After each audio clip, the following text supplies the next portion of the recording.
Olá meninas, a gente vai gravar agora uma tag chamada O Que É Isso? Então vocês vão conferir no decorrer do vídeo. Eu vou colocar um objeto na mão dela e ela vai ter que acertar, tá bom? Vai lá, fecha o olho.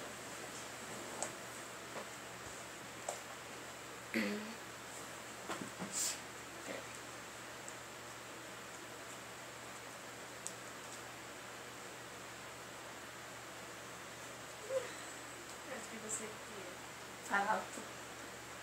a Bíblia, aquela Bíblia colorida.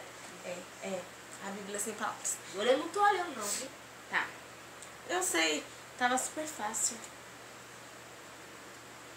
Se você também vai acertar, a minha está muito fácil. A minha também é aquela latinha que você gastou dinheiro. É. Essa.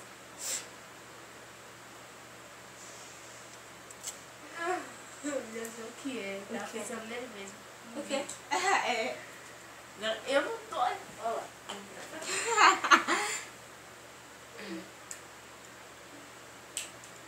Um grampeador. Aff. Uma bicicleta. Ela acertou. Acabou? Acabou! Acertou todos. Vamos lá. Agora quero ver a você. Vamos lá, meu Deus do céu. Bem, calma. Coisas fáceis. O meu foi... O que é isso? Nada de olhar, hein? Porque essa daí tá bem difícil. Que eu acho que você não conhece. Vou lá pisar. Eu enfio o dedo no suri. Você toma. Agora o que é isso?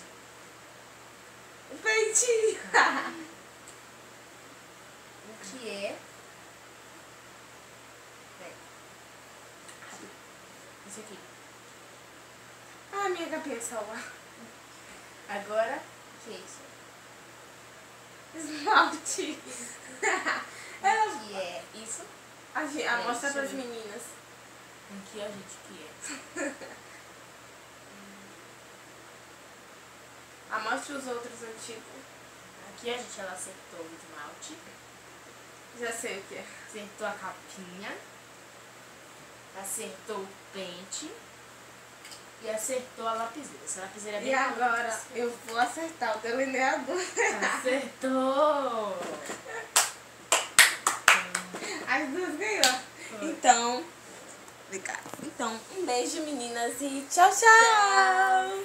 Beijo. Vai ver, dá tchau. Beijo! Tchau, tchau. Tchau,